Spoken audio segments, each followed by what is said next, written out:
吸氢对打呼噜有帮助吗？当我们睡觉时，突然听到一阵，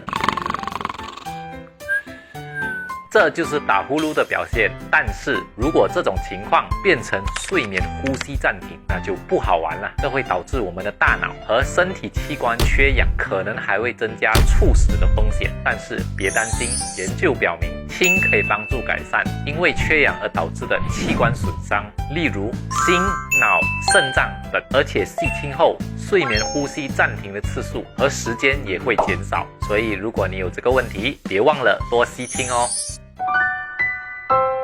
そよし